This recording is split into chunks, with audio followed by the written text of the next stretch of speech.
Hello, listeners. This is the NPG Podcast.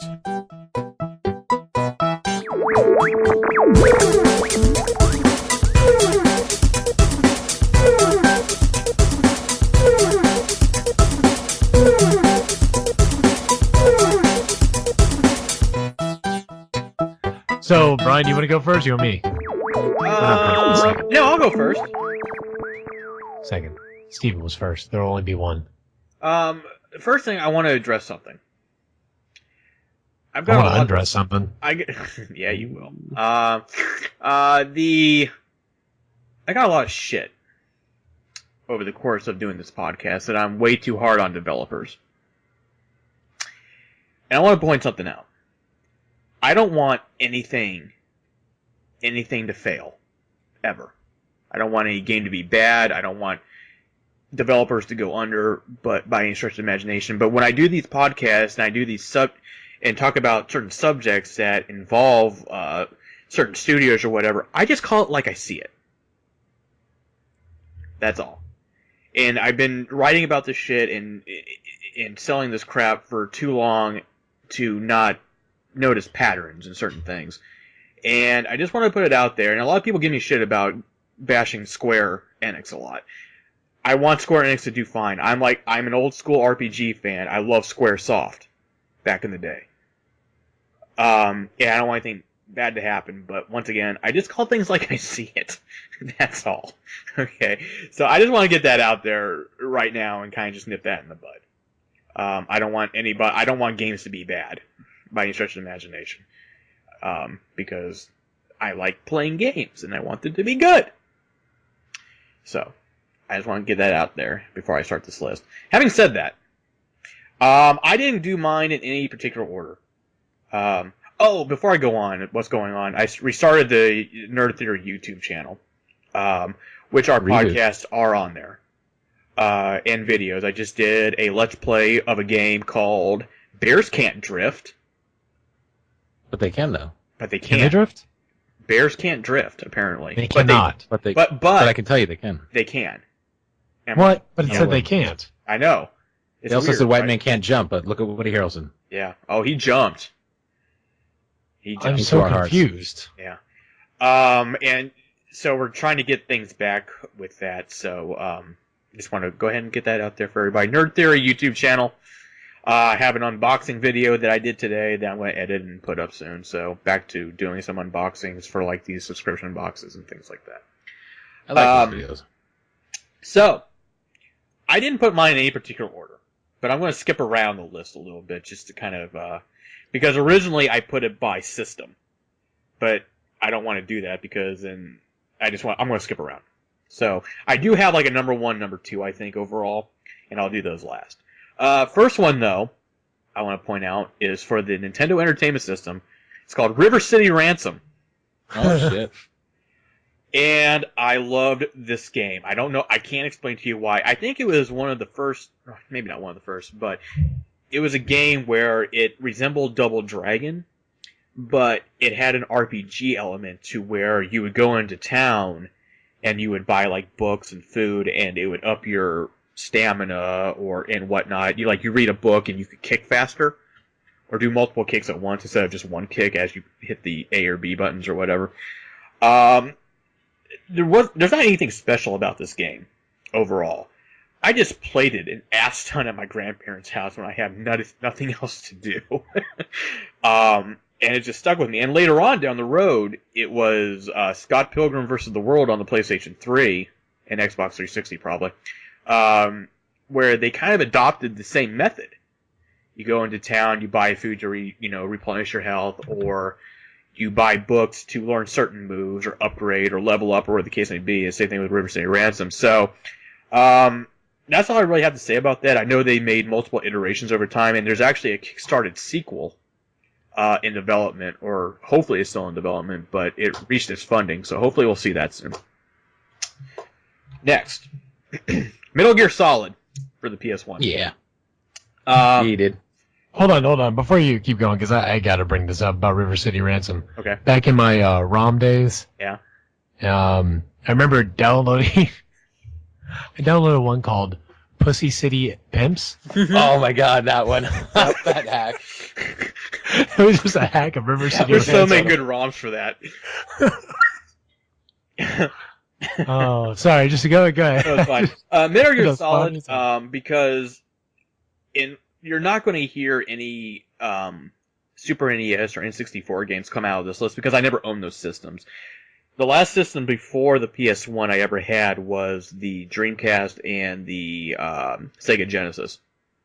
So, going back into PS1 after Dreamcast kind of died, unfortunately, Metal Gear Solid was one of the games that kind of blew my mind, and I'm just going to say that, like, Psycho Mantis, like you already went on with Steven, that, knowing that could be done and that there was so much thought put into that, and not just that one part, but just kind of the whole game in general, made me realize what games were going towards, or what they could be. And, like, I beat it once, never played it again. I didn't want to play it again because I wanted that memory of the experience that I had with it originally. And there's other Metal Gear Solid games that I really like too, but maybe if we do an After Dark, we'll kind of get into that. Next, let's skip around here. Silent Hill 2 Ooh, for PS2. I forgot all about the Silent Hills. Fuck. Oh well. I played the first game. I never beat the first game on the PS1, but I knew and I realized enough that this was something special. But Silent Hill 2 was the game that got me invested the most into Silent Hill as a franchise, whether it's the movies, for better or for worse on those. And like whenever a Silent Hill game comes out for any system, I just so desperately want it to be so good. But Silent Hill 2 was the one where I was sitting down. I was the one playing it, mind you, but my friends were watching me play it. And it's one thing when you're watching someone play it and something pops out and it scares you. It's something else completely when you're in control of that character and you have to get the fuck out of there. And this adrenaline rush that I experienced with this game, no thanks to my friends egging me on, just did something to me in survival horror in general. I'd played Resident Evil 2 on the PlayStation 1 when I first got it. That was one of the first games I bought, and that was fine, but Silent Hill 2 was the one that actually got me legitimately invested into this weird, creepy, fucked up game. The most. Ooh, popcorn. Thanks, honey. Wait a minute. No, I'm good, thanks. Okay. So, Silent Hill 2. And there hasn't been a Silent Hill game like it, in my opinion, since. But there's No, been there a really movie. hasn't. Say what? But there's been a movie. There has been a movie, which I won't get into, because that's still a sore subject. Oh, it wasn't that bad. It was close. I mean, Did I ever tell you about this, Steven? No. I wrote a spec script for Silent Hill for Dimension Films back in the day. And I sent it to him. Okay. And there's one part in the original Silent Hill movie. There's been two movies, but the original one, there's a scene where the wife and the husband are kind of looking for each other in a way, but they're in alternate dimensions. But in the movie, they're passing through the same area in the movie trying to look for each other, and there's a little montage to it, like they're in the same space, but just in alternate dimension. And I wrote that exact scene in the fucking script. Well. And never got credit for it. Never got paid. Nothing. And I'm just going to leave it at that. So, moving on. Never mind. I'm just gonna. Alright, what's up? Well, you could probably, sue for that. Yeah, it's probably past the statute of limitation at this point. Because that came out a while ago. That's true. I wonder if they really stole that idea from you. I don't know. Like, I can't be my mind tells me that, like, I can't be the only one that came up with that idea, given what that game is. Yeah, that's what they would take against you at court, too. Yeah. Yeah, exactly. So, anyway, that's why I did anything with it. Next, Mega Man 2 for the NES. Oh, yeah.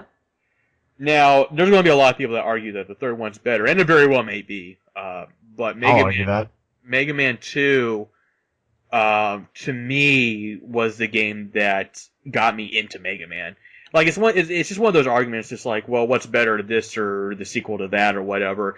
And to me, more times than not, it's going to be one of the original ones, because if it wasn't for that game, then we wouldn't have this game. And Mega Man 2 is just that game for me. Mega Man 3, I mean, was great. You know, you had all the Mega Man 3 bosses and the Mega Man 2 bosses at the end. The music was great. It was probably better, really, but Mega Man 2 is what sticks with me, because I played that game over and over and over again. I knew, like, I can play that game now probably and beat it because of muscle memory of how much I played it.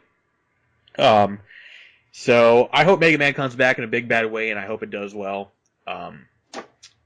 So, having said that, moving on. This one is going to be the one that some may be like, oh, what a dickhead. Final Fantasy VIII.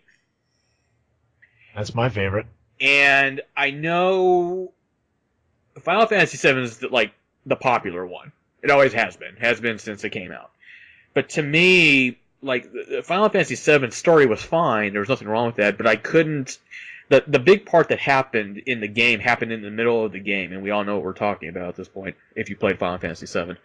That big moment happened where Aerith died, and then it kind of, and then after that it was Put the game away. We're not playing anymore. There wasn't anything to hold on to anymore. Like, the big moment happened.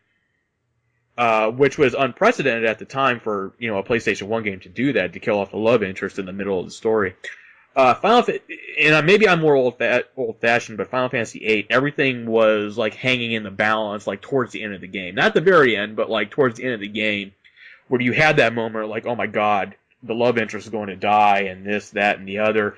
I couldn't get into Final Fantasy VII as much, just because of the sprites, or, you know, the how they looked on screen. I just couldn't take it seriously enough.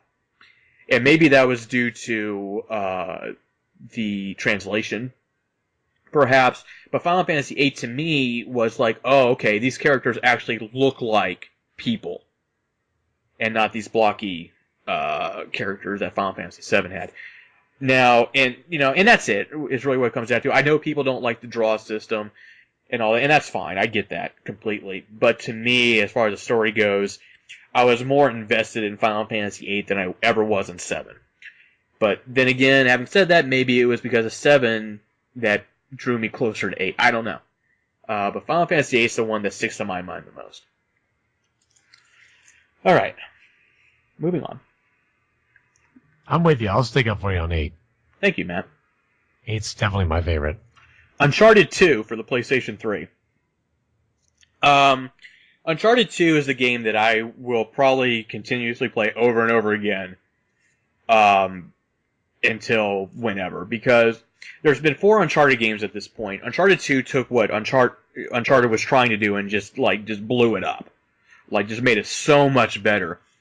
And for me, it's just at the time when I was playing with my dad in Florida. I brought it with me, and I was playing with him, and he was watching me play it, and it was so cinematic, and he was getting into it. And Uncharted 4 and 3 are great in their own ways, but 2 for me was really the starting point to the Uncharted series. Having said that, Uncharted 4, if you have a PS4 and you're thinking about picking up Uncharted 4, please, please, please, please, please play the other games before you play it. Not that you need to. You don't have to play these other games before you play the last one, but you won't appreciate the last one until you play these games. So, I just want to get that out there. Uncharted 2, PS3. And there wasn't many PS3 games on my list. Persona 3 for PlayStation 2. I saw that one coming. And I know, Persona 4 is, the big one. Like, they have so many spin-offs from Persona 4, and Persona 4 is great. I like Persona 4 a lot. Do not get me wrong. But once again, it comes to that thing where it had to start somewhere. Talk about a revitalization of a franchise in Persona 3. A lot of people don't like the tower system, the dungeon crawling on that, and that's cool. But I don't know, something about teenagers shooting themselves in the head to release their personas just does it for me. I don't know why. Maybe I'm sick. I don't know. It's a good idea. Yeah. And Try this at home, kids. yeah, exactly.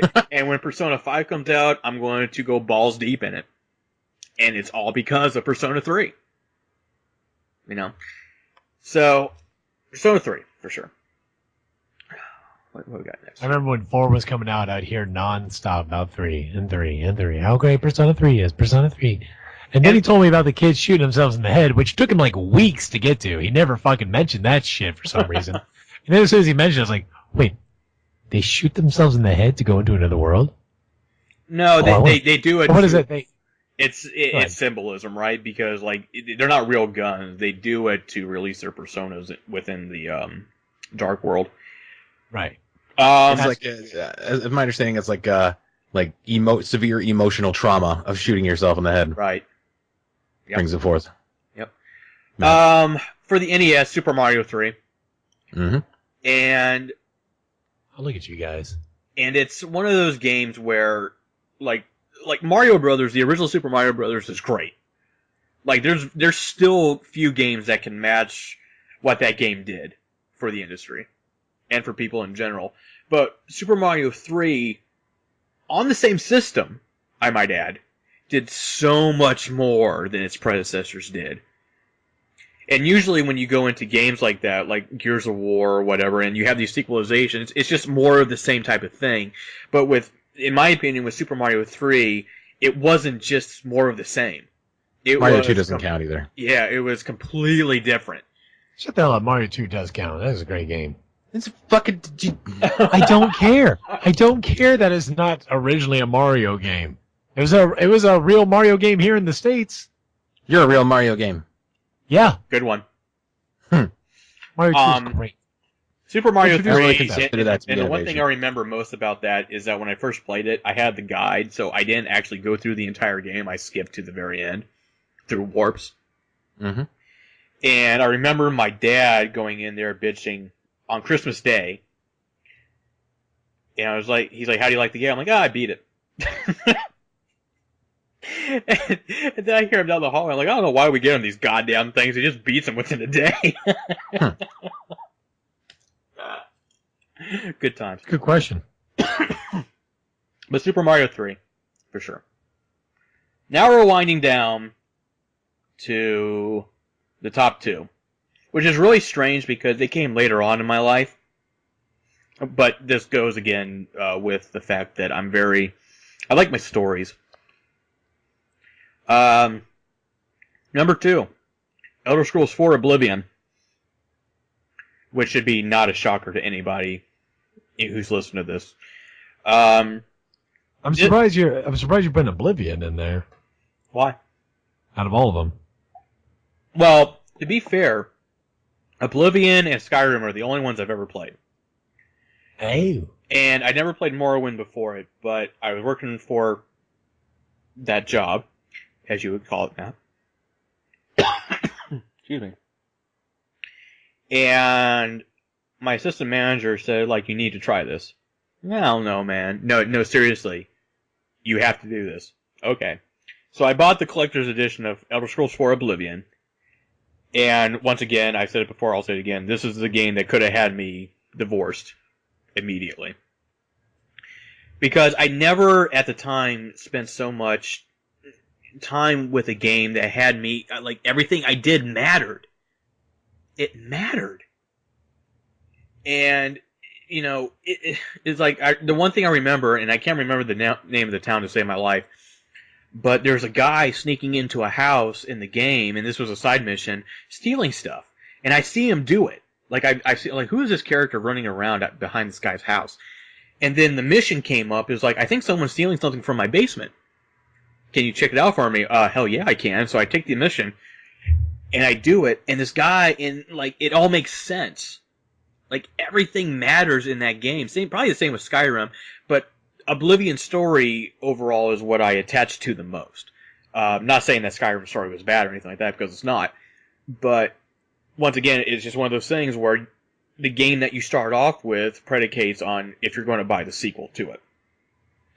So just like with you, man, I know you like Fallout 4, but Nope. if I you play a lot of it, but if I had to put a Fallout game into it, I would have said Fallout 3 personally, because that's where it started. That's where the obsession started. That's why I like the series. And that's the way it is with Elder Scrolls 4 Oblivion. As great as Skyrim is, I just like Oblivion a lot more because of the attachment that got me into the series in general. Lastly, BioShock for the Xbox 360, because that's what I played it on. That was on my list that I removed.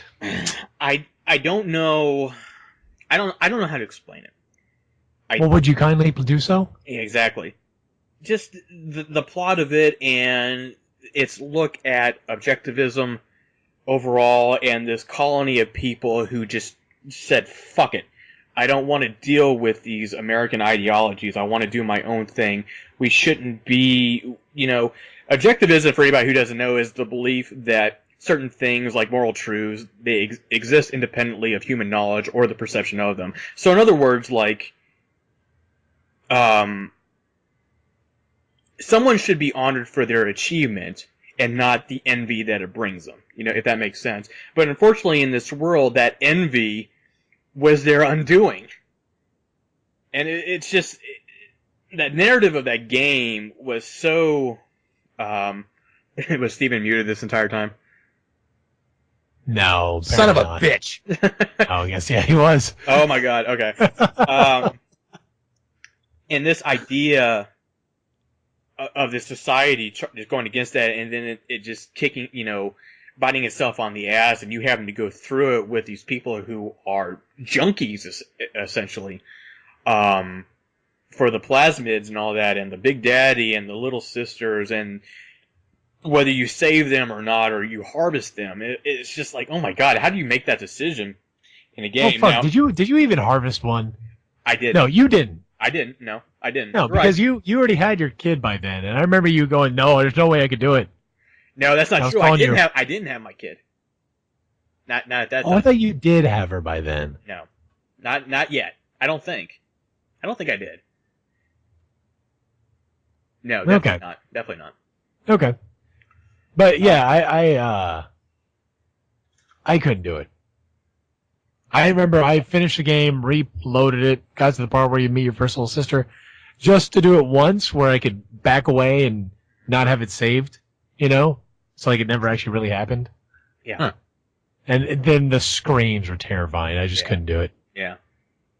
No, I totally get it. And then like the little twist at the end, or not, towards the middle of the game rather, little twist with that. Like, to me, BioShock was just the perfect shooter. It wasn't a shooter in the sense of like what Call of Duty is a shooter. It was a shooter that had a good story with it. Shooter with bees. Yeah, that too. Like, you just shoot out the bees. Like, here, take this. Yeah, bees. But yeah. And when that collection comes out, the BioShock collection, I'm gonna go balls deep in it. Better believe it. Likewise. So yeah, that's my top 10. Yay. Sorry you were muted the entire time, Steven. Yeah, me Dummy. too. Why are you sorry for his Indiscretion. failings? I thought I was just being ignored like usual. No, you were not being ignored. Steven. I'm like, oh yeah, cool, yeah. No. Yeah. I have things to say, but it doesn't really fucking matter. Steven, do you want to like relive any of those moments? What were some of your gems? Anything you want to say about any of those on the list? No. Because the last thing really. I actually heard from you was from Metal Gear Solid. I think. Yeah, that's actually probably about the time that I got muted. Okay. You dummy. Yep. Steven, don't keep yourself muted anymore, okay? We don't care about little puppies. Okay. My little pup. I'm sorry, guys. Oh, now that was a sorry. really solid list. Except I when you were talking about Elder Scrolls, I forgot that I completely didn't think about Fallout. Guys, Fallout 3 would have been up. Can I put... I hate to do this. I was really going to stick with my 10. I whittled it down. No, you can't do it. But- Too late. Too late. I do have one just to be in the group with you guys. because you guys have already mentioned it, but I just want to be in the group. Okay. So, number 11. Okay. Super Mario All-Stars. Oh yeah. I think that's a JIP. Isn't that a multiple game? It is a JIP. It's especially a JIP when you think about there's a one that came with Super Mario Brothers for the Super Nintendo. Yeah. So, or Super Mario World. So I had a couple Mario games all lined up, and then I was like, wait a fucking second, why not All-Stars? Yeah. Because every time I go to somebody's house and they have All-Stars, pop that shit in. Yeah. Oh yeah. Immediately. Yep. Play Super Mario Brothers 3, Well, see. hit the 2 flutes, go straight Yeah. to the boss. Yep.